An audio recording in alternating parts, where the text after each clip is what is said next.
If you're a mental projector, somebody has told you that you have no inner authority. No inner authority. Think about what that phrase does to a person. It tells you the one place everyone else gets to trust, your own knowing, is closed for business in your human design chart.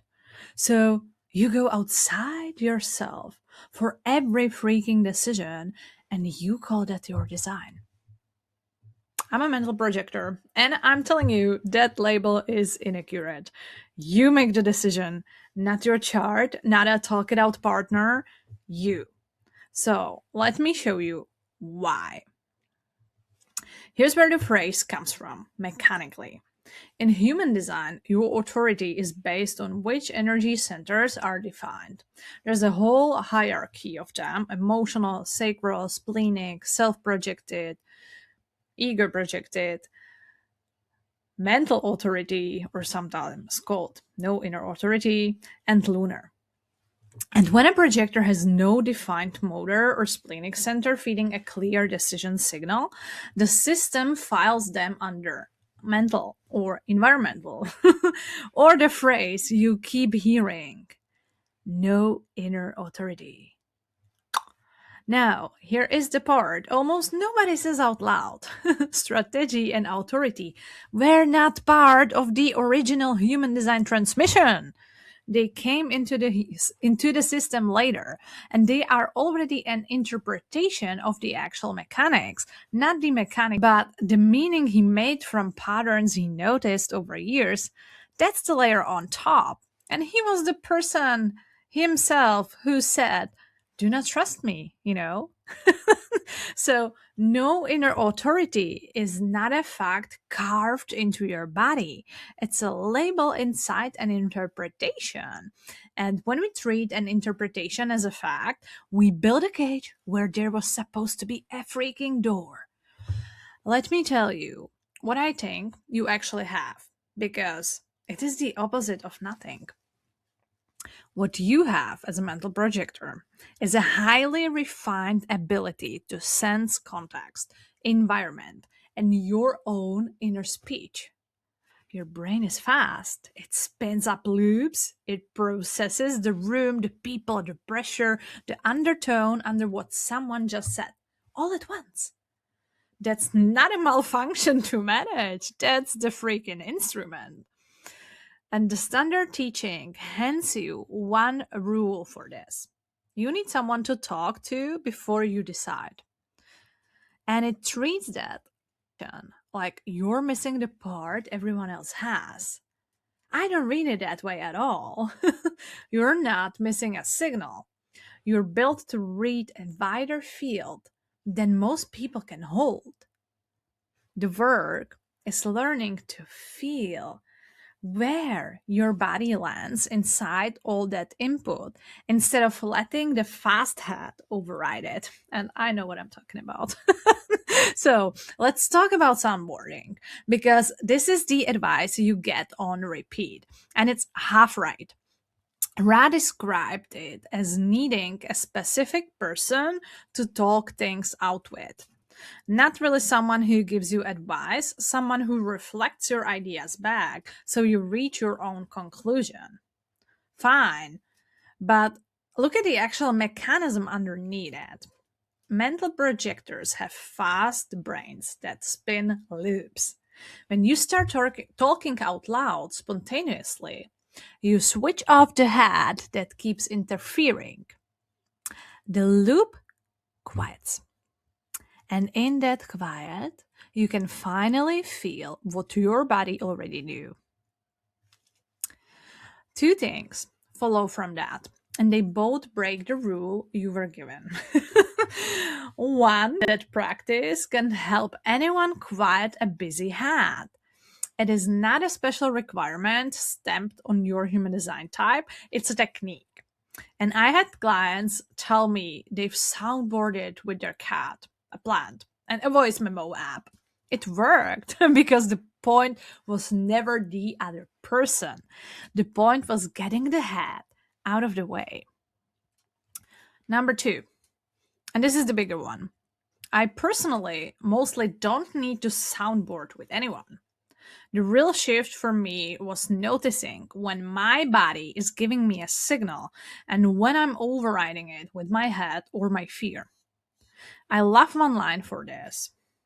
If you already know, there is no need for a decision. So when your body already knows, there's nothing to process. So the whole wait and talk it out machinery is for the moments you genuinely don't know yet.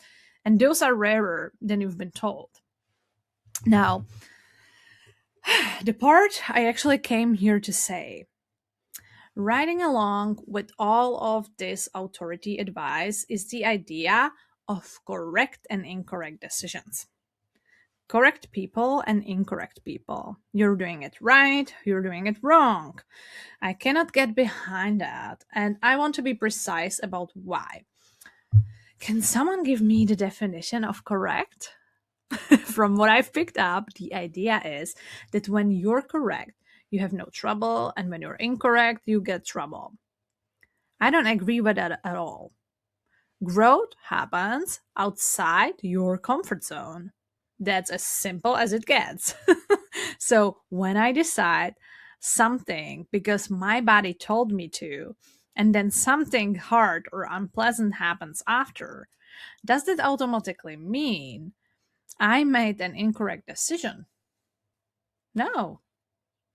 A bad outcome, whatever we call that, is not a proof of a wrong choice.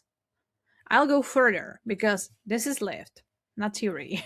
Following strategy and authority rigidly actually brought me more trouble and felt more limiting and discouraging than the times I didn't.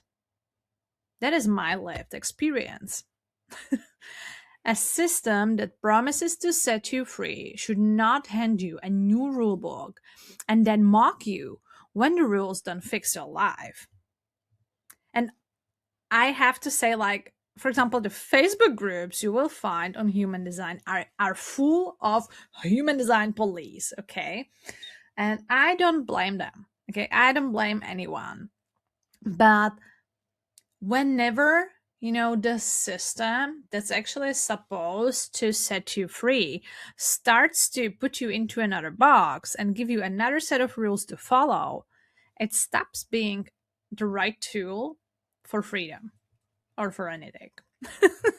So, one more thing, and it's the reframe I most want you to keep.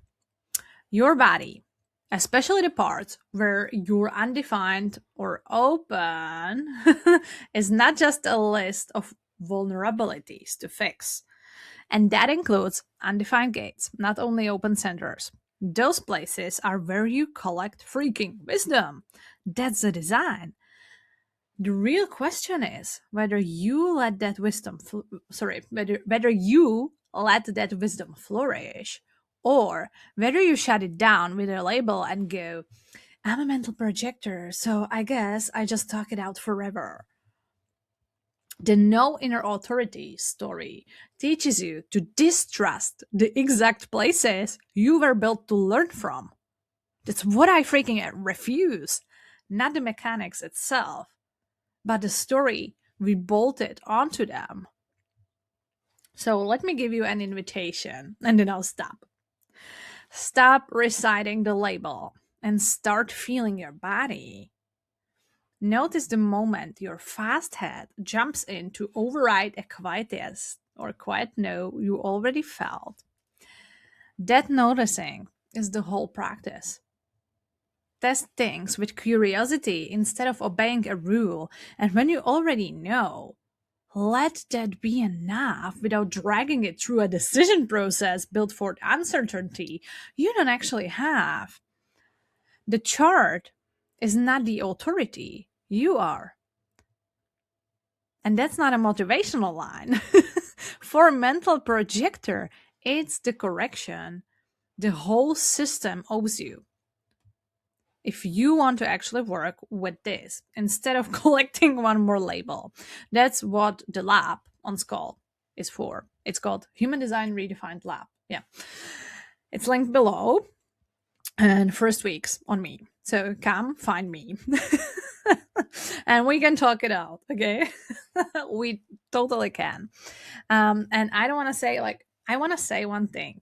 I'm not against soundboarding or anything, okay? But I'm against rules, systems, interpretations that box people in, that really lock them in, that make them dependent, that make them, really anxious to even move. I mean, like, I remember when I discovered I'm a mental projector and I was following the advice, I felt more miserable than ever. I was like, who's the right person to soundboard with? Oh my God, I need to find someone to soundboard with, Who's that gonna be? And I was running around like a Bambi, like me, who's always, just went out there and, did the thing I believed in. Okay. That's another story. I went out there and did the thing I believed in, and along the way, as I was being my true self, I received the recognition, the invitations, right? And that's also another thing, the fact that a situation or a place is correct in the moment doesn't, I would say, I would reframe it. The sole fact that it feels pleasant at the moment does not mean that it's going to stay that way until the end of your life. We evolve, we change. And with, the upcoming new global cycle in 2027 under the cross of the sleeping phoenix, I think it's more important than ever that people use these amazing tools we have for actual freedom, for actual authentic self-expression, instead of, just another set of rules to follow, because that's not going to help us, become more aligned, more authentic, more happy, more free. Freedom is, all that I'm in for. So if this resonated with you, as I said, I would love to welcome you in my lab on Skull, and you can always, drop questions or comments under the video, and see you next time.